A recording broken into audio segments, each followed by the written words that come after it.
Donc, l'axe T sur donc la partie vraiment interdisciplinaire, qui permet de recenser la convergence des socio-écosystèmes. On va parler des frises chronologiques. Et cette première partie, elle revient sur l'outil frise chronologique et sur la méthodologie qui a été utilisée. Donc, cet outil frise, il nous permet en fait d'analyser conjointement les événements marquants de l'histoire écologique et sociale des sites. Et ce travail, en fait, il a été adapté de l'article de Berger et al. Qui paraît en 2015 et où la démarche a été appliquée en fait sur les territoires de montagne, donc en milieu terrestre. Donc cet outil frise, il est découpé autour de quatre grandes étapes. La première étant de problématiser en fait le processus étudié, c'est-à-dire sous quel angle donc d'identifier en fait l'angle sous lequel on va étudier le socio-écosystème. On associe aussi à ça des bornes temporelles, donc on les a déjà positionnés, nos bornes temporelles. Donc les questions, elles étaient spécifiques de chacun des sites, elles sont proches, mais néanmoins spécifiques. Donc en BDG, on a traité de l'évolution de la qualité de l'eau et des liens avec la conchyliculture. Dans le bassin de Marie-Oléron, on est plutôt rentré sous l'angle de la durabilité de la conchyliculture dans un contexte de changements environnementaux et sociaux. Et dans la lagune de Thau, il s'agit de regarder l'adaptation des sociétés locales au changement d'état de la lagune. Donc pour tous les sites, on a encore eu une démarche identique, commune. 4 frises thématiques ont été créées par site. Une frise qui concerne l'état de l'écosystème, une frise qui concerne l'évolution de sa gestion, une qui concerne les usages avec un sous-thème sur les usages viticoles et un autre sous-thème sur les autres usages tels que la pêche ou autres. Et puis on a éprouvé le besoin aussi de créer 2 frises communes. Une première qui retrace l'évolution des réseaux d'observation et de surveillance et une seconde sur la gestion, mais qui prend plutôt les réglementations européennes et nationales, avec du coup des éléments qui sont communs en fait aux différents sites, puisqu'on est à un niveau supralpin. La deuxième étape a été de définir les ingrédients de chacun de ces processus. Donc en fait, on a une frise thématique sur l'état, et dans la frise état, on a différents ingrédients qui permettent de regarder l'état. Et dans les ingrédients pour l'état, on a l'hydroclimatologie, les processus sédimentaires, les pathogènes conchylicoles, les contaminations, l'écosystème et la biodiversité et le tropie d'avion. Donc on va retrouver vraiment chacun de ces ingrédients pour chacun des sites. Et suivant les sites, l'ingrédient sera plus ou moins fourni en termes d'événements. Ensuite, à partir de ces ingrédients, on identifie les jalons. Pour chacun de ces ingrédients, on identifie les jalons, qui sont des événements, des tendances, des configurations, qui décrivent l'état des ingrédients. Et ensuite, on peut périodiser, en fait, le système, c'est-à-dire hiérarchiser les événements et caractériser les étapes, les périodes du processus. Donc, on a différentes sources de données qui nous ont permis de réaliser ces différentes frises. Donc, au sein de l'équipe projet, on a mobilisé des sources documentaires variées, donc des articles comme du VOS, des archives issues du système d'archivage de l'Ifremer, des archives qui sont dans les conseils généraux, etc. On a parfois eu à notre disposition des bases de données locales, c'était le cas à Thau. On a utilisé aussi nos entretiens avec certains acteurs des territoires, et puis des enquêtes aussi auprès des acteurs professionnels. En BDV, il y a eu une analyse de presse. Enfin, tout ça nous a permis de recenser un certain nombre d'événements. Et à côté de ça, on a eu des ateliers avec les acteurs. Donc, il y a un premier atelier avec les acteurs donc à Marennes et en BDV qui nous ont permis en fait de compléter ces événements. Donc, nous, on avait un premier recensement sur l'équipe projet. On a pu les compléter en fait avec cet atelier. Et puis, dans une deuxième étape, on a demandé aux acteurs, parmi tous les événements que vous avez recensés, quels sont selon vous les plus importants? Et ça nous a aidé à identifier les jalons et les jalons clés. Et pour tout, on a eu un système de fonctionnement un petit peu différent. Ça s'est fait avec un système d'enquête auprès des acteurs.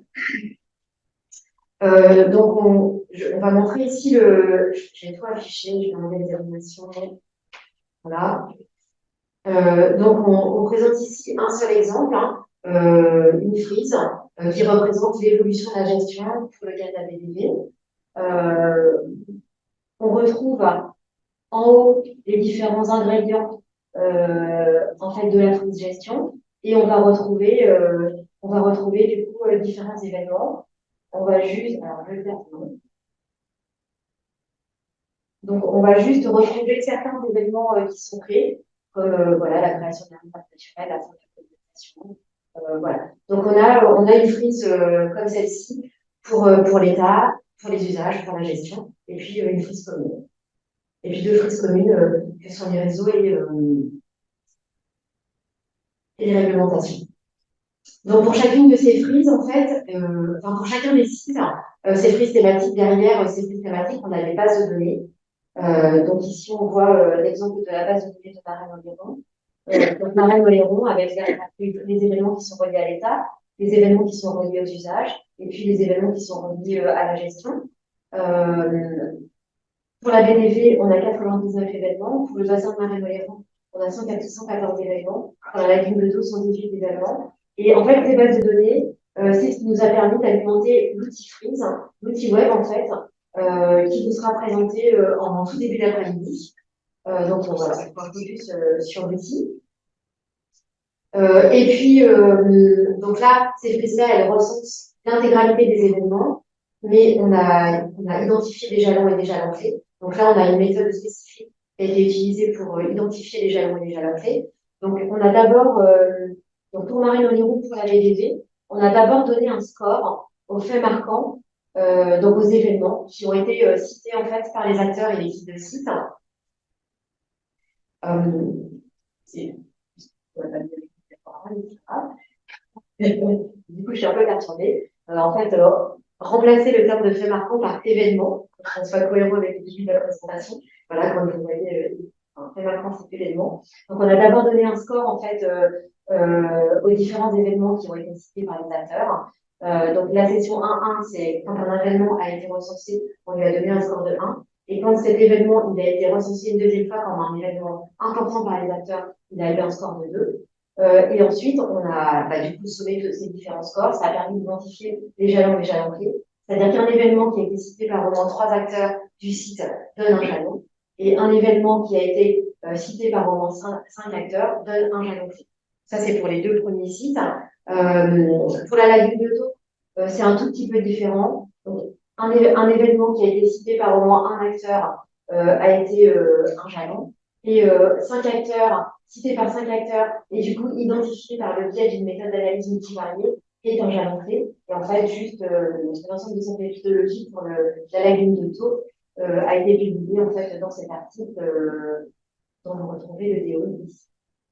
Donc, on a identifié les jalons clés. Et en fait, ces jalons clés nous ont permis de créer une périodisation. C'est-à-dire que les périodes sont bornées par des jalons clés qui soit marquent un changement notable dans l'évolution de l'écosystème, ou les jalons conduisent à une réorganisation des stratégies des acteurs. Ça nous a permis donc de borner la périodisation et d'identifier des périodes qui sont clés. Donc ça, c'est pour moi, je termine en fait avec la méthodologie en fait utilisée par les frises. On va revenir en fait sur l'outil de ces frises en début d'après-midi. Et maintenant, on va laisser la place à la projection du documentaire. Je vais inviter Marie à monter, à le rejoindre. Du coup, Marie est la scénariste en fait qui a mis en place ce documentaire. Elle a aussi mené les interviews en fait auprès des acteurs qu'on a retenus pour ce documentaire. Pardon. Alors, on va reprendre la suite de l'ordre du jour avec la suite de la section 3. Rappelez-vous, on était dans le côté interdisciplinaire où on a croisé les résultats de l'axe écologie et de l'axe sciences événements sociales. Et donc, pour commencer, on va vous présenter un outil qu'on est content de pouvoir partager avec tout le monde puisqu'il est en ligne. Donc, toutes les bases de données ont été constituées avec la littérature grise, les données scientifiques et les dires d'acteurs sur les événements qui ont lieu sur chacun des pratiques. Donc, ces bases de données, on a pu, grâce à l'aide de la direction de la communication du commerce et de d'autres prestataires, transformer ça sur un outil clé en ligne. Voilà, ça s'appelle l'outil Fluide. Donc, voilà son adresse. Ceux qui ont accès à Internet de regarder, mais il faut écouter. Hein, passer la fin de l'après-midi à regarder le site. Voilà l'adresse. Et donc, ça se présente comme ça. Donc, pour accéder aux quiz, et donc, on a un système d'entrée par site, donc VDB, Marraine, la grille de taux. On peut aussi avoir une entrée par thème. Donc, si on veut s'intéresser à tout ce qui est relatif à l'usage des écosystèmes, on a cet système-là. Les usages, donc culture, mais pas que. La gestion. Et puis après, il y a aussi des prises communes, donc plus transversales, qui concernent les réseaux d'observation. Donc, on a recensé les débuts, fins de certains réseaux. Et puis aussi sur l'aspect gestion, donc avec un volet transversal. Alors, si on se rend sur la page de BDB, par exemple, on voit qu'on on retrouve les trois items état, usage, gestion. Et à chaque fois qu'il y a un événement, il y a une petite bande de couleurs. On peut choisir la période qui nous intéresse, de 70 à 2018. On peut resserrer, par exemple, de 90 à 2000. Voilà. Et ensuite, on retrouve les fameux ingrédients qui ont été expliqués par Aline avec un code couleur. Donc ici, vous voyez, sur l'état, on a des données sur la contamination, sur les écosystèmes et la biodiversité, sur les écosystèmes et la biodiversité, l'état du système conchicole. Et donc, avec un système de clic, on peut sélectionner l'affichage de certains thèmes. Par défaut, tout est affiché, mais on peut raffiner pour aller creuser sur un des thèmes qui nous intéresse.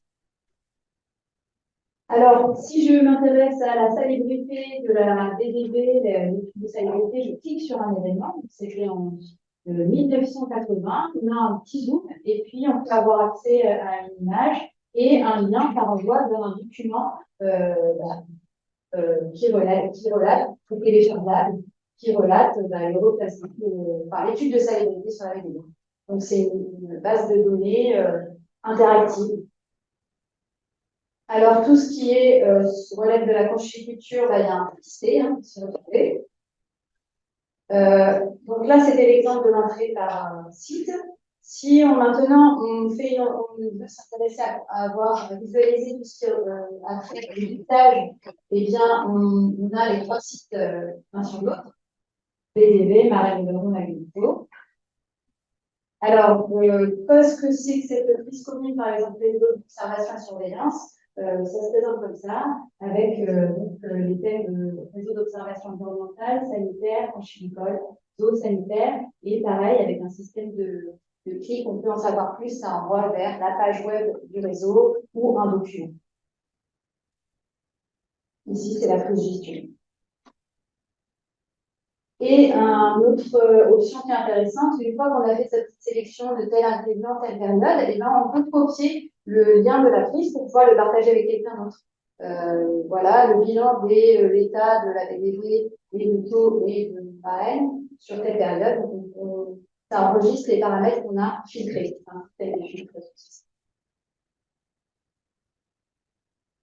Voilà, et bien ça les contributeurs. De ce gros travail, c'était long, mais on est content d'avoir mené à bout, d'avoir transformé ça sous forme d'outil qui est accessible à tous. Donc, bonne navigation. On va faire un retour sur la périodisation. Yannick vous a parlé tout à l'heure de la périodisation avec la construction des crises chronologiques. Je vous rappelle, on a effectivement des ingrédients, des états de système, des usages de la gestion. Et donc, ces événements, ils ont été associés par l'équipe projet pour construire des bases de données. Il y a eu des compléments aux événements lors des événements, en fait, une fois pour identifier les événements déjà indiqués. Et donc, le but, ça a été d'identifier aussi des événements de rupture entre les périodes et de permettre aussi de définir, en fait, des grandes périodes pour chaque site. Donc, d'établir cette périodisation. En parallèle aussi, vous avez des crises thématiques. Donc, les jalons clés et les périodes, on a pu ainsi établir en fait des crises chronologiques pour les trois sites. Par exemple, pour la DDB, on a établi une chronologie qui est basée sur 18 jalons Donc, 5 jalons qui proviennent de l'État, des ingrédients de l'État, 13 jalons au niveau de la gestion, et donc 4 jalons. Si on regarde un petit peu la frise pour la VDB, on part en 72 avec un élément structurant qui est la fin de la pulvérisation. En 1980, la création de la réserve naturelle de Bourguignon. En 1989, la dernière extension du cadastre viticole. Et en 2008, les mortalités massives, 8 des médecins avec le CGE. Ça a permis de définir, en fait, du coup, 3 périodes. Et vous pouvez voir que dans ces périodes, on a une succession d'extension du cadastre viticole, reclassement salubre de la partie nord de la baie. En 82, une extension du cadastre viticole. En 1987, la création du schéma de structure de la baie. 94, premier signalement des mortalités du adulte. 96, introduction de la notion de saturation au schéma des structures. En 1997, mortalité des huîtres adultes. 2000, forte mortalité des huîtres adultes et des crises. 2001, création du comité interdépartemental de la BDD. Création de groupes de travail aussi intersage en 2008 et modification de l'EDS en 2008 avec création d'un secteur d'accueil. Dans la dernière période, 2015, les profils de vulnérabilité viticole, la création du sage rectos et du génapite. Donc les 3 périodes. Pour BMO, on a identifié 18 jalons. 6 jalons qui sont dans l'état de l'écosystème, 9 jalons d'usage viticole et 3 jalons de gestion. Et parmi ces jalons, 8 jalons clés. Donc les jalons clés, c'est ceux qui sont autorisés. Donc en 69, la crise sanitaire. En 71, l'opération mesure. En 72, l'élevage des huiles transformées. En 80, la délocalisation des activités de production agricole. 85, la limite de la capacité trophique du bassin de marée. En 99, le naissance des des closeries et la tempête Martin. En 2008, les mortalités massives du domicile. Ces jalons clés, ils nous ont permis aussi de structurer la succession des événements en 3 périodes. Donc, une première période de 70 à 85, bornée par la limite de la capacité trophique. Deuxième période jusqu'en 2008, donc 86 jusqu'à 2008, bornée par la mortalité massive des mésangites. Et la dernière période à partir de 2009. Si on regarde un petit peu en détail les événements dans la première période, on avait aussi en 77 la création de l'institution Club Charente. En 1980, l'apparition des poches des plastiques pour les poches d'huîtres et des collecteurs plastiques. En 85, les ventes directes sur les marchés. En 89, les labels rouges fines de clair de Marais-Montméron. 94, décret de mise aux normes des établissements. 98, label rouge tous en clair. Et toujours dans la deuxième période, en 2000, première commercialisation des huîtres fructoliques. 2007, projet Maconche avec la nouvelle zone de production. Dans la dernière période, la crise avec l'INITIA en 2010 et en 2014, les mortalités massives de l'année. Donc, on a aussi 3 périodes dans le bassin de Marais-Montméron. Et pour Thau, on a donc une succession d'événements qui est marquée par 9 jalons, 5 ingrédients état, 2 ingrédients usage viticole et 2 ingrédients gestion. Et parmi ces 9 jalons, on a 3 jalons clés. Donc, premier jalon clé, la crise de la salmonelle en 1989. En 2003, le déclassement sanitaire. Et en 2005, la création du SMBT. Ça nous permet d'identifier aussi 3 périodes.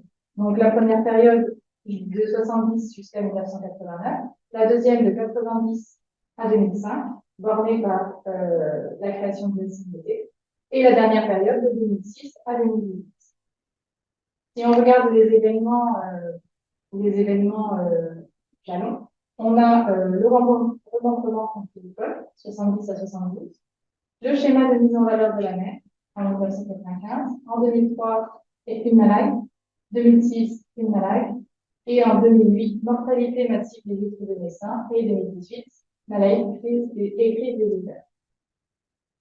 Donc, les trois sites, en fait, on a identifié trois périodes dans ces trois sites. Après, il a fallu décrire, en fait, les configurations de ces trois sites. Donc, le travail s'est déroulé en 3 temps. On a recueilli la vision des acteurs du territoire avec des ateliers avec les acteurs locaux qui sont déroulés en mars 2022. On a fait aussi des compléments issus des travaux des contributeurs du projet. Et on a fait une synthèse en atelier de travail avec l'équipe scientifique en septembre 2022. Donc rapidement, comment ça s'est passé? C'est que pendant les ateliers avec les acteurs locaux, les acteurs ont complété des frises vierges, en notant justement les événements qui leur semblaient les plus marquants, qui nous avaient permis d'identifier aussi des jalons et des jalons clés. Ces événements, on les a recensés sous forme de tableau. Et puis, par la suite, on a récupéré donc tous les événements qui étaient classés, donc UC par exemple comme usage contre-école, G comme gestion et E comme état. Et du coup, on a recoupé ces événements. Donc, par exemple, là, vous avez un tableau où on voit que l'usage contre-école, il y a un événement, c'était la relance, redémarrage de la production, d'ostréicole, reconquête des élevages à travers l'opération mesure, huîtres de substitution suite aux mortalités, relance de l'ostréiculture avec une japonaise. Tous ces items-là, ils ont été regroupés en usage contre-école, donc en un ingrédient qui s'est appelé redémarrage rapide de la production ostréicole avec une nouvelle espèce, l'opération mesure, le changement de pratique. Donc on a réussi à regrouper les dires qui avaient été formulés lors de ces ateliers. On a complété aussi, comme je vous disais, avec des connaissances scientifiques. Par exemple, vous avez un exemple à côté, avec l'évolution des surfaces concédées dans le bassin marin de Léman, issu des modulographies conchylicoles, ce qui permettait aussi d'illustrer les bobos et de compléter les frises. Et ça nous a permis d'établir des configurations. On a donc établi, avec toujours les événements de état, usage et gestion, pour la BDB. Pendant la première période, on a donc établi une scénarisation pour chaque site. Donc, on commence en 1971-1972 avec l'introduction de la nouvelle espèce japonaise. Donc, cette première période, elle est marquée jusqu'en 90 par une activité nouvelle en plein essor, l'ostréiculture. Au niveau de l'État, ce qui est marquant, c'est la fin de la poldérisation qui fige le périmètre de la baie. Un milieu qui est en mauvais état sanitaire, mais avec un reclassement salubre partiel, surtout dans la partie nord, en 1980. Au niveau de l'usage conchylicole, on a un démarrage puis un essor de l'ostréiculture. Et au niveau de la gestion, on a une gestion insuffisante de l'ostréiculture, absente pour la pêche à pied et émergente pour la protection de certains habitats et de certaines espèces. Notre jalon clé, 1990, pic de production ostréicole. On passe à la deuxième période, 91-2008, une activité en forte difficulté. Un état sanitaire toujours dégradé, mais en légère amélioration, pour la chimie par exemple. Malgré l'adaptation pour les usages conchylicoles, malgré l'adaptation aux conditions sanitaires, l'ostréiculture fait face aux nouvelles difficultés.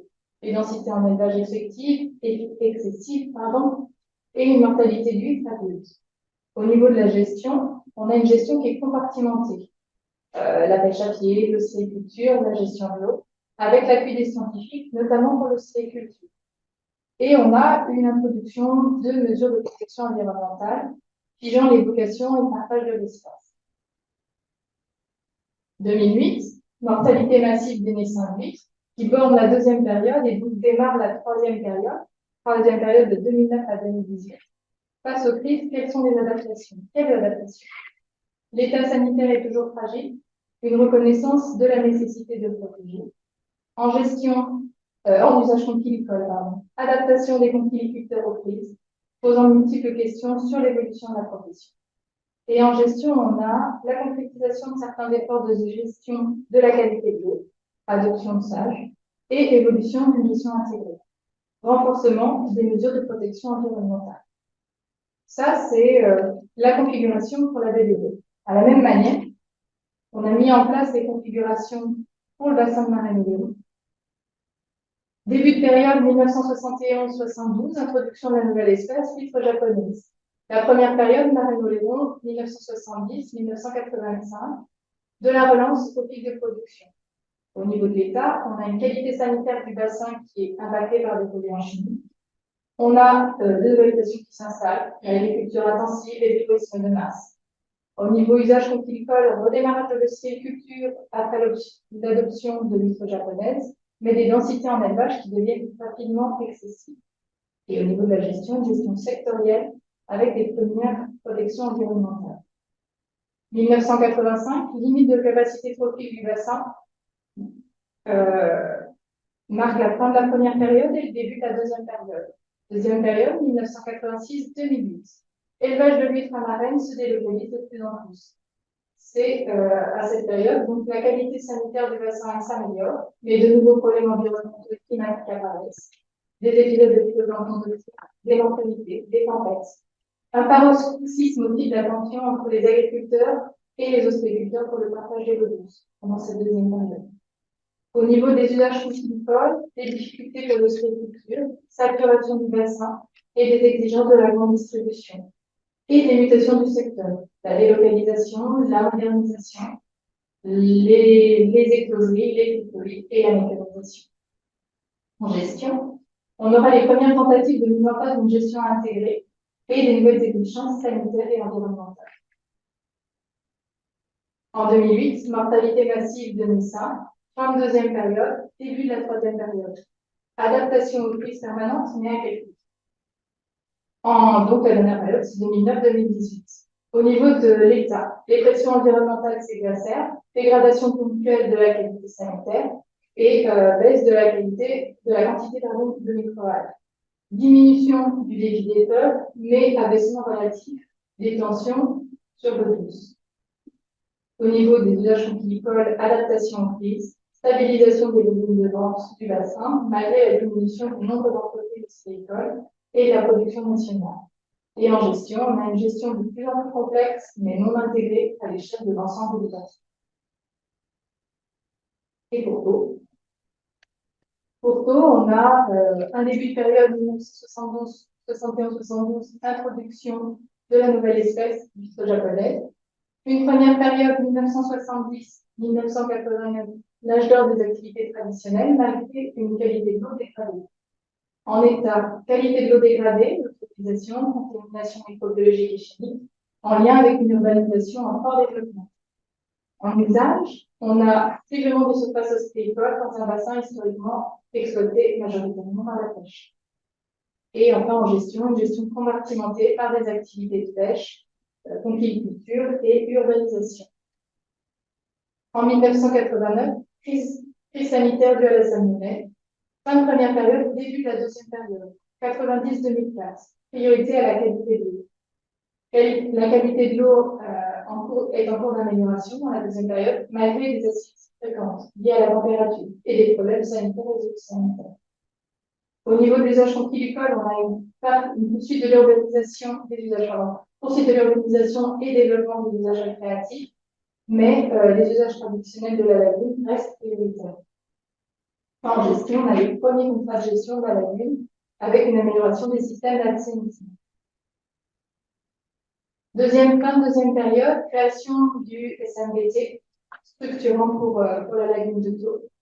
Et donc annonciateur de la troisième période, 2005-2018. Quelle qualité de l'eau pour quels usages? En état, on a une amélioration marquée de la qualité de l'eau, mais de nouveaux enjeux qui émergent, donc l'impact du changement climatique, les diminutions aussi de productivité du milieu. En usage, on a une baisse des productions traditionnelles, donc de pêche et conchyliculture, avec une multiplication des usages liés au tourisme. Et en gestion, on a une gestion intégrée des activités, avec notamment la création du SMBT. Donc ça, vous avez les trois configurations qu'on a pu déterminer pour chaque site.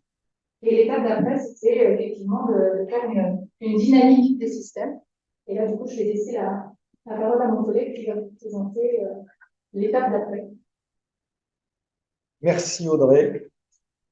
Alors, effectivement, si vous vous rappelez la présentation méthodologique qu'on a faite au tout début sur ces crises chronologiques, il faut se souvenir qu'en fait, ces frises chronologiques, dans l'esprit des concepteurs de cette approche, sont des frises chronosystémiques.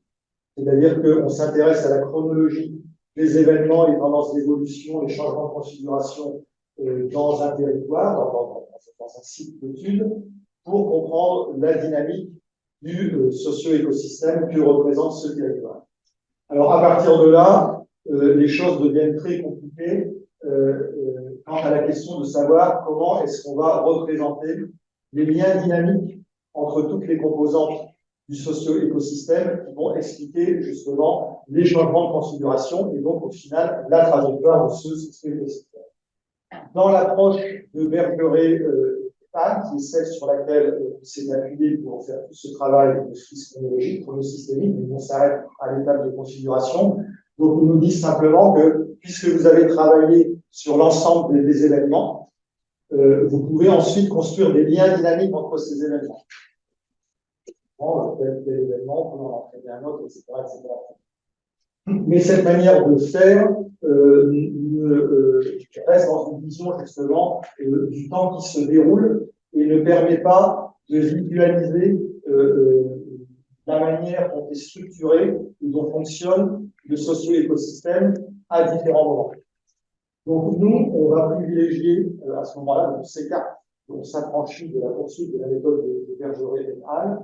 Et donc on va privilégier non pas de ces représentations avec le temps qui se déroule et qui va relier entre des événements avec des liens de cause à effet plus ou moins établis, pour présenter en fait des représentations intégrées des interactions entre les différentes composantes du socio-écosystème en coupes successives. C'est-à-dire que la composition du socio-écosystème, les relations entre ces composantes et les propriétés émergentes vont évoluer et vont donner lieu à des images successives. C'est ça le choix méthodologique que nous avons fait, et ce choix méthodologique s'appuie en fait sur la littérature de l'analyse des systèmes complexes de façon générale et des socio-écosystèmes en particulier. Donc, pour commencer, pour introduire cette représentation dynamique des systèmes, on va faire un bref petit retour sur les aspects conceptuels et méthodologiques qui fondent notre approche. Donc, les socio-écosystèmes sont des systèmes complexes. Alors, pour les systèmes complexes, il y a une théorie mathématique dans laquelle nous n'allons pas rentrer, mais que je mentionne pour mémoire, et qui s'intéresse essentiellement aux propriétés d'un système qui permettent d'en expliquer le caractère stable ou instable. Donc, nous, ce qui nous intéresse ici, c'est de voir qu'en fait, quand on parle de système complexe, quelle que soit la manière dont on représente, il y a même une question de savoir si le système est stable ou instable. Et c'est aussi des concepts qui ont été mobilisés, y compris en écologie, pour questionner justement l'évolution des systèmes écologiques et leur résilience. Donc, c'est en lien avec ces notions de stabilité, instabilité qu'a été proposée la notion de résilience, donc bien connue en écologie, qui est vue comme la capacité d'un écosystème à se réorganiser pour se maintenir face aux perturbations. Et de cette conception de la résilience appliquée aux écosystèmes, puisque l'on sait que les écosystèmes sont en interaction forte avec la société et les activités humaines, eh bien, on a dérivé vers une vision plus intégrée, celle des socio-écosystèmes, pour lesquels on va considérer non plus forcément simplement la résilience, mais une notion plus en prise avec les aspirations des groupes humains qui interviennent dans ces socio-écosystèmes, qui est la notion de soutenabilité. Il y a des très travail, tout ça, c'est des travaux qui ont démarré dans les 70, qui se sont continués dans les 90, et donc on parlait beaucoup évidemment de développement soutenable à cette époque-là. Donc, les questionnements sur la soutenabilité sont un peu le versant miroir des questionnements sur la résilience dans les écosystèmes, mais transposés à des systèmes plus complexes dans lesquels il y a une composante humaine, y compris une composante d'activité humaine qui veulent se développer, qui veulent changer, mais changer de façon soutenable. Voilà. Donc, tout ça pour en arriver à l'idée que, effectivement, dans un socio-écosystème résilient, donc c'est-à-dire que lui aussi, il arrive à se maintenir pour faire face aux perturbations. Il faut prendre en compte la notion de perturbation, car cette notion de perturbation, voulue ou subie, donc elle peut être voulue dans une perspective de développement ou elle peut être subie dans une perspective de changement externe via des paramètres incontrôlables par le système lui-même, eh bien, la perturbation, elle a le potentiel de créer des opportunités pour faire des choses nouvelles, pour innover et pour se développer. Donc, sur l'hypothèse, on voit que on va pas seulement étudier les états stables et instables, comme l'imaginait au début de la théorie des systèmes complexes vus par les mathématiciens, mais on va aussi s'intéresser de façon plus large, mais aussi un peu plus floue, moins formalisée mathématiquement, à des états désirés ou non désirés par la société à différents moments. Et ça peut évidemment concerner, y compris les caractéristiques biologiques, physiques de l'écosystème. Sachant évidemment qu'au sein d'une société donnée, l'état désiré peut varier d'une période à une autre. Donc ici, on va avoir de façon implicite dans notre représentation des socio-écosystèmes, comme des socio-écosystèmes, plus comme des systèmes complexes, dynamiques, dans des états désirés ou non désirés, une notion de référentiel de jugement, ce qui fait justement que l'état est désiré ou non désiré. Évidemment, ces référentiels de jugement, non seulement ils ne sont pas forcément partagés par tous, mais ils peuvent aussi évoluer dans le temps.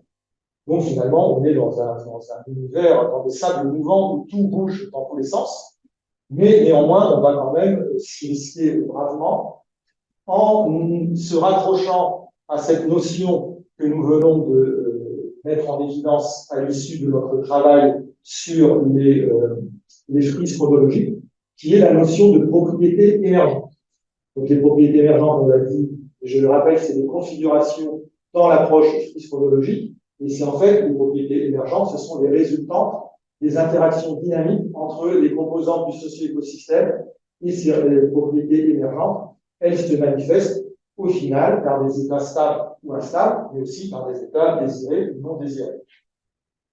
Sachant qu'un état stable peut être non désiré parce qu'il n'est pas satisfaisant socialement, ou qu'un état instable peut être désiré parce que justement il correspond à une aspiration de la société à évoluer, à faire développer une collectivité. Il n'y a pas forcément d'équivalence simple entre ces termes.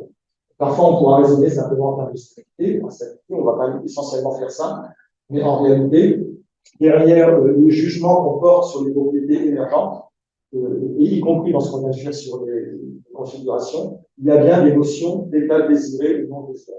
Théo avait dit d'un certain point de l'état de la profession ostréicole à un moment donné, il est bien vu d'un certain point de vue et social de la structure à telle période, etc. Donc, quand on procède à cette étude des propriétés émergentes, il s'agit de repérer quels sont les processus qui vont contribuer à l'apparition d'une propriété émergente et de repérer si cette propriété émergente est susceptible de se maintenir dans le temps ou si de nouveaux changements importants vont intervenir. Tout ceci se traduit concrètement dans l'approche choisie par Retroscope, par le fait que donc on ne va pas rechercher une modélisation analytique des socio-écosystèmes, c'est-à-dire qu'on n'aspire pas à avoir une connaissance exacte de la relation entre deux composantes du socio-écosystème, qu'on pourrait formaliser par exemple par une fonction mathématique, mais on va privilégier une approche holistique, c'est-à-dire qu'on va avoir une vue d'ensemble et on va poser une appréciation qualitative sur ce qui est en train de se passer, soit en termes de processus, soit en termes d'état de la composante de l'écosystème ou de propriétés émergentes. Donc, pour les processus, on va essayer de se situer à un niveau d'intégration des connaissances qui permet d'établir des relations de cause à effet qualitatif. On va connaître le sens de la variation à 8 dans la relation entre deux composantes, mais pas forcément son intensité. Et on va être à un niveau assez général de processus. Pour les composantes du socio-écosystème, on va considérer des entités qui soient suffisamment intégrées pour correspondre au niveau auquel on étudie les processus, donc qu'ils soient micro-microscopiques. On ne va pas regarder une variable environnementale, un individu dans la société, ni non plus trop macroscopiques, c'est-à-dire on ne va pas regarder des composantes du système qui soient trop éloignées de notre système et qui aient, avec des problématiques qu'on étudie, que des relations très très indirectes. Ça, on va considérer comme étant très extérieur à notre système, on ne va pas le prendre. Sachant bien sûr que donc, les composants du socio-écosystème, à l'échelle à laquelle on va raisonner, sont déjà en eux-mêmes des sous-systèmes complexes. Donc, chaque composante étant un sous-système complexe, elle va intégrer des composantes et des processus des deux sphères, c'est-à-dire à la fois la sphère de l'écosystème et la sphère de la société, donc un peu dans l'esprit des objets frontières dont on parle depuis ce matin, on va parler des services écosystémiques, qui sont à l'interface entre l'écologie sociale et l'écologie, on a parlé des dispositifs de gestion, donc qui sont des actions collectives de la société pour régler ces interactions avec l'écosystème compte tenu d'un certain point de vue sur l'état de l'écosystème. Donc, ce sont quand même des objets très intégrateurs. Et donc, on ne va pas regarder tout simplement, par exemple, l'eau, qui peut être vue comme une composante purement écologique, utile d'un certain nombre de variables, mais on va regarder la qualité de l'eau, c'est-à-dire une composante de l'écologie sous influence de la société, à la fois parce qu'il y a de la pollution, mais aussi des efforts de pollution, et derrière tout ça, un point de vue sur ce que c'est que la qualité de l'eau, et est-ce que cette qualité de l'eau, elle est satisfaisante ou pas satisfaisante pour la société à un moment donné, dans un contexte lui-même évolutif. Et ça, c'est des changements fondamentaux qu'on n'étudiera pas forcément dans le cadre de rétroscope, mais qui sont implicites à la manière dont on va caractériser chacune des composantes de ce système complexe. Alors, pour procéder à ce genre de représentation, il y a des cadres existants. On ne va pas rentrer dans le détail. Ici, vous en avez un, alors c'est le plus récent, c'est le cadre conceptuel des zones ateliers du CNRS, qui est en fait une version, on va dire, complexifiée de ce que nous, on vous a présenté en tout début. C'est-à-dire que, voilà, il y a des usages, il y a un système écologique, il y a des usages, il y a de la gestion. Dans la gestion, il y a de l'action collective. À l'interface de la société et de l'écologie, il y a des services écosystémiques. Dans la partie écologique, il y a des processus. Dans la partie sociale, il y a d'autres types de processus, etc., etc., etc. Donc, ça, on voit bien que c'est un cadre très intégrateur, qui permet, en fait, de bien mettre l'accent sur toutes les composantes qu'il faut regarder et de les qualifier. Mais qui ne nous permet pas forcément d'aller jusqu'à la question de se poser, de savoir si finalement un socio-écosystème dans lequel il y a tout ça, est-ce que c'est stable, instable, ou pas désiré, pas désiré. Donc là-dessus, il y a d'autres cadres d'analyse qui présentent des options un peu plus opérationnelles et qu'on va mobiliser aussi. Donc, par exemple, ici, vous avez le cadre conceptuel du socio-écosystème vu par Ostrom, alors qui ici, donc, qui est centré autour en réalité, qui est centré autour des outputs d'un système de gouvernance qui se met en place en réaction à un mode d'exploitation de ressources naturelles. C'est un cadre d'analyse qui a pour mérite de permettre de décortiquer de façon très fine comment se mettent en place des systèmes de gestion qui doivent permettre de surmonter les problèmes de surexploitation des ressources. C'est très orienté. On ouvre la boîte de la gestion, de l'action collective dans le cadre précédent, où on regarde qu'est-ce qui s'y passe. Mais on est dans une vision un peu, une photographie à un moment donné de comment a émergé une solution de gestion face à un problème de ressources données. Un autre cadre existant est le modèle Press Pulse and Dynamics, qui, donc, lui, a pour intérêt, donc, il va présenter un peu les mêmes composants. Hein, il y a un écosystème avec des fonctions, il y a une composante sociale avec des acteurs, de la politique, de la gestion, etc., etc., il y a des services écosystémiques, mais surtout, il y a des perturbations et des pressions. Et donc, en fait, l'intérêt de ce type de cadre d'analyse, c'est de bien mettre en évidence que, effectivement, le socio-écosystème va être soumis à des facteurs de changement et que c'est effectivement sur ces facteurs de changement qu'il faut porter l'attention pour pouvoir prendre la trajectoire d'évolution. Donc, à partir de là, il y a différentes étapes de digestion de ces différentes propositions méthodologiques. Nous avons proposé notre propre nomenclature et notre propre approche pratique pour représenter des socio-écosystèmes complexes dans une perspective dynamique. Donc, nous, notre idée, c'est de partir des propriétés émergentes, parce que vous avez vu que l'étape précédente permet d'aboutir à la qualification de propriétés émergentes pour 3 périodes pour tous les sites. Donc, voici des exemples de propriétés émergentes. Vous voyez qu'on capitalise sur tout le travail analytique qu'on a fait par ailleurs. Alors, on est au stade de la vision aussi. Il ne s'agit pas de disqualifier les approches analytiques, puisque les approches analytiques sont faites en parallèle en amont et permettent d'avoir des référentiels, justement, qui permettent de dire, on sait qu'il y a telle relation entre tels paramètres et tels composants, il y a telle tendance d'évolution, etc., etc. Donc là, par exemple, dans les propriétés émergentes, donc ici, pour la DDD, on retrouve tous les services écosystémiques porteurs de changement, ce qu'on a étudié, qu'on a mis en évidence dans l'analyse des formes de demande porteuses de changement. Donc, bien sur les composantes du socio-écosystème qui donnent lieu à des propriétés émergentes parce qu'elles ont été soumises à des changements. Exemple de facteurs de changement. En général, ce sont des facteurs de changement qui sont extérieurs au système et qui vont, par définition, induire des changements. Ici, pour la DDD, par exemple, la fonction de l'espèce, comme on a fait des signes, mais il y a aussi l'arrêt qui n'est pas présent dans l'histoire, mais qui sont là, etc., etc. Et puis, les exigences en termes de qualité sanitaire de l'eau, ça veut dire que c'est aussi un moyen de partager par l'ensemble de la société, pas par le groupe d'acteurs de police. Outre les facteurs de changement, on va regarder les adaptations. Et les adaptations, elles appartiennent à deux catégories. On peut avoir des adaptations individuelles ou sectorielles, typiquement au niveau de la profession agricole. Ça, on en a parlé à travers le centre de la chaise sur les stratégies des professionnels pour résoudre certains problèmes, ou les adaptations collectives, donc là, essentiellement, réglementation, dispositifs de gestion.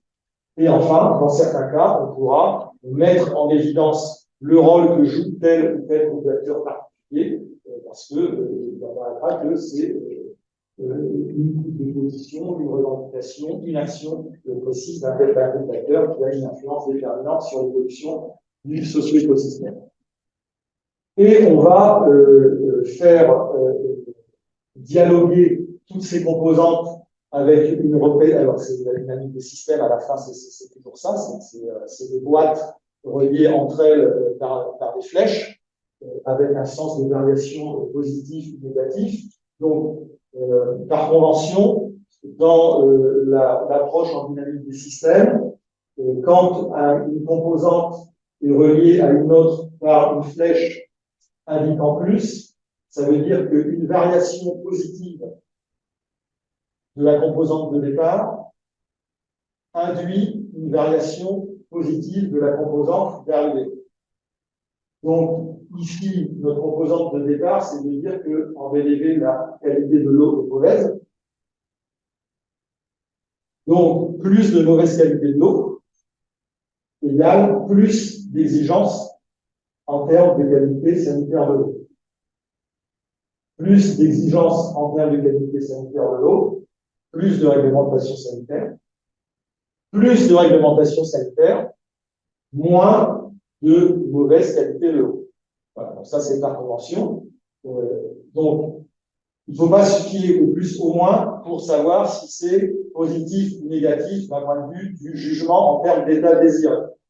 Donc c'est pour ça que, par rapport à un état désiré assez consensuel, si c'est la qualité de l'eau moins mauvaise, à l'échelle du socio-écosystème qu'on regarde, c'est-à-dire le socio-écosystème petit à vocation viticole, et si on était à l'échelle du bassin versant, où on a envie de pouvoir produire avec la main, peut-être pour poser des questions de façon différente, ça ne veut pas forcément dire une relation positive, une relation positive ne veut pas forcément dire qu'on va vers un état désiré.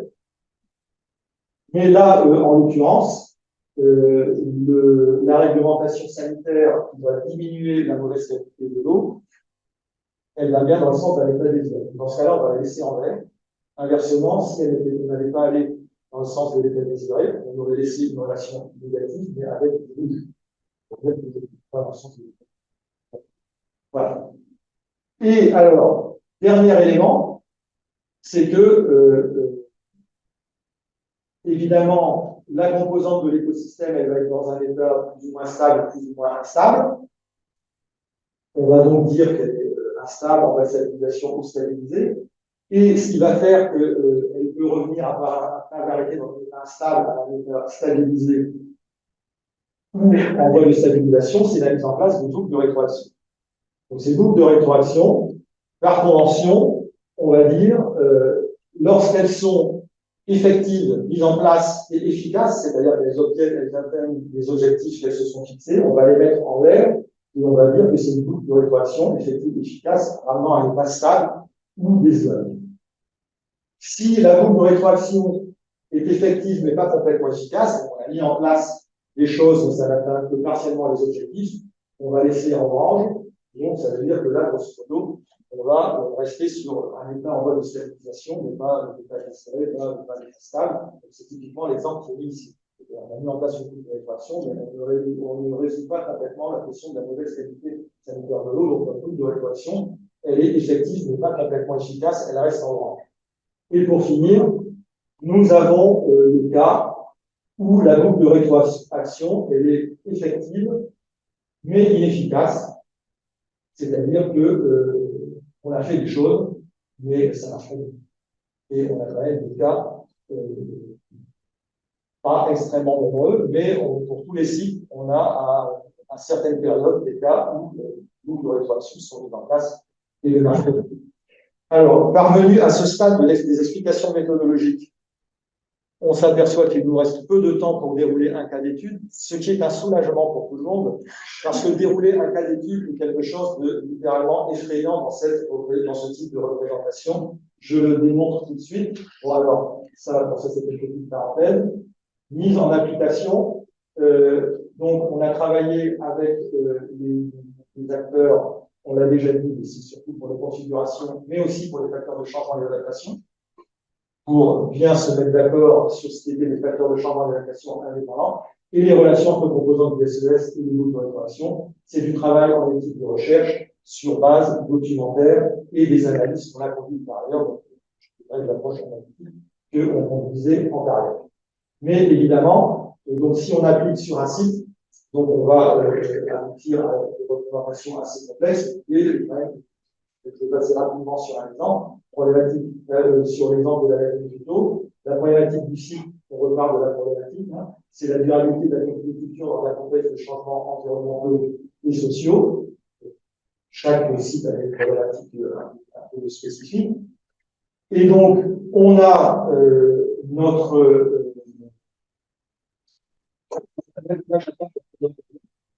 comment ça va se passer pour représenter en dynamique des systèmes à la première période. Je pars des configurations issues travail scientifique, travail collaboratif, etc., etc. Et on ajoute les facteurs de changement et les adaptations. Donc, première étape, en discuter avec les acteurs pour les repérer. Deuxième étape, faire un tri au niveau de l'équipe scientifique pour les hiérarchiser, et, parce qu'on ne va pas forcément tout garder, tout ne joue pas un rôle déterminant, etc. Donc, en fonction des connaissances par ailleurs, on a hiérarchisé ces facteurs de changement et d'adaptation. Et donc, au final, voilà comment ça se présente. Ici, vous avez la lagune de taux au tout début.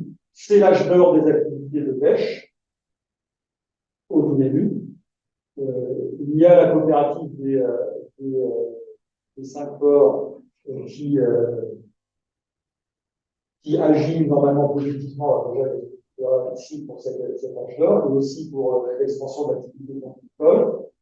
L'expansion de l'activité conchylicole, à l'époque dominée par la mytiliculture et le développement économique qui l'accompagne, va finir par jouer un rôle de concurrence avec les activités de pêche. On a dans les facteurs de changement l'introduction d'huile japonaise, favorable pour le développement d'activités conchylicoles et plutôt ostréiculture. Et puis, par ailleurs, en termes de facteurs de changement plutôt externes, on a une augmentation de la population, l'urbanisation et la perméabilisation du sol, donc qui entraîne à la fois des risques de contamination microbiologique, plutôt défavorables à l'expansion de l'activité conchylicole, et puis des apports de nutriments excessifs qui vont entraîner un écosystème euprophisé des maladies fréquentes, qui, donc ces propriétés émergentes au niveau écologique, sont défavorables à l'expansion de l'activité conchylicole et aux activités de pêche. Il se passe ensuite que nous avons un remembrement conchylicole qui va permettre de favoriser le développement de l'activité conchylicole, mais qui donc, lui, va jouer un rôle plutôt défavorable vis-à-vis des activités de pêche, puisque on sait que donc, le chiffre exact, c'est une multiplication par 3. Voilà, des surfaces, à l'occasion de ce remembrement, une multiplication par 3 des surfaces dédiées à l'agriculture. Il y a manifestement une concurrence d'espace. Donc, du point de vue de l'expansion de l'activité conchylicole, un effet positif, une boucle de répartition positive, mais plutôt un facteur défavorable pour l'activité de pêche. Concernant les problématiques d'écosystèmes euprophisés et de risque de contamination microbiologique, on va avoir tout un tas d'efforts en matière d'amélioration de l'assainissement et donc qui cherchent à créer des boucles de rétroaction pour diminuer ces effets négatifs sur l'activité conchylicole et sur l'euprophisation. Mais à l'époque, en début de période, ces boucles de rétroaction ne sont pas efficaces, donc elles restent en haut. Enfin, donc c'est pas enfin, c'est le milieu de période. Donc on a la régionalisation, donc ça c'est des facteurs très externes, la décentralisation, mais donc ça va renforcer le rôle du secteur-là, qui lui-même va agir de façon positive pour le développement des activités traditionnelles, pêche et conchyliculture. Enfin, nous avons dans cette activité conchylicole qui entre-temps est devenue dominée par l'ostréiculture, c'est en fin de période, au milieu des années 80, nous avons des tentatives de stabiliser cette production conchylicole avec notamment le développement des closeries, on a maîtrisé le premier stade de la production, mais qui vont se solder par un échec pour différentes raisons que l'on a le temps de voir. Donc, voilà un premier exemple de représentation en dynamique des systèmes sur un site, sur une période. Donc, je pourrais continuer. Hop, deuxième période. Voilà ce que ça va donner le manteau. Voilà donc d'un côté ce qui concerne les activités traditionnelles, avec une boucle de rétroaction moyennement efficace au cours du développement de l'ostréiculture et de la qualité de l'eau. Et puis, tout ce qui est environnement et gestion du territoire, qui se complexifie énormément, donc ça, on va parler, pour répondre à des problématiques qui évoluent, notamment la domination globale des activités de pêche et diminution des pêcheurs, parce qu'on a vraiment des facteurs d'instabilité dans le système qui montrent qu'on n'est pas dans un état désiré du point de vue de certains acteurs. Donc, voilà, il y a énormément de facteurs d'instabilité face auxquels on met des systèmes de gestion, donc des boucles de rétroaction, mais des niveaux d'efficacité plus ou moins élevés. Voilà. De la même façon, la période 2005-2018, je passe très rapidement, les boucles de rétroaction concernant les activités traditionnelles et les conditions du milieu, avec des nouveaux facteurs de changement qui sont apparus, donc notamment les effondrements du sol concernant la pêche, les mortalités d'huîtres, les mortalités juvéniles concernant la culture, plus évidemment le fait de changement climatique qui est apparu. Donc tout ça donne lieu à d'autres types d'adaptation et donc de boucles de rétroaction qui, à ce stade, restent inefficaces pour ce qui concerne les aspects plutôt liés à la stabilisation de la production ostréicole et plutôt inefficaces pour ce qui concerne les activités de pêche. Et enfin, nous avons la question de l'environnement et de la gestion territoriale. Donc là, ce qui est notable, c'est évidemment la mise en place du SNDT comme pivot de la gestion intégrée, qui cherche à faire le pont entre différents outils de gestion qui eux-mêmes ont été mis en place pour gérer différents facteurs de changement de façon séparée, et donc en y ajoutant de l'intégration. Et donc, ça permet notamment d'avoir une boucle de rétroaction efficace sur la question de la qualité sanitaire de l'eau, mais ça ne résout pas tous les problèmes. Certaines boucles de rétroaction restent malheureusement pas complètement efficaces. En conclusion, s'il est temps de conclure, nous sommes capables de faire en synthèse un bilan des facteurs de changement qui ont une influence déterminante sur l'évolution des sites d'études, de repérer les boucles de rétroaction efficaces, celles qui sont moyennement efficaces, ne répondent qu'à moitié aux besoins de retourner à l'état désiré, et celles qui ne sont pas du tout efficaces.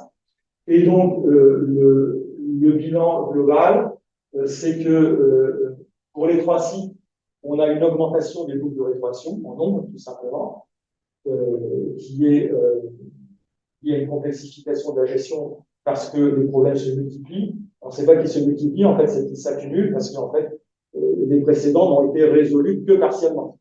Donc, les précédentes boucles de rétroaction, les précédentes adaptations restent, mais restent seulement partiellement efficaces. Et donc, c'est ce qu'on retrouve ici, c'est qu'on a des socio-écosystèmes dans lesquels on voit apparaître des boucles de rétroaction pas du tout efficaces, quelques boucles de rétroaction efficaces entre guillemets à 100%, mais qui restent dominées par des boucles de rétroaction seulement partiellement. Il y avait aussi des considérations méthodologiques relativement à cette approche que nous allons vous épargner parce que il faut arrêter. Et dont nous pourrons parler de toute façon éventuellement pendant la table. Et nous allons quand même prendre quelques questions.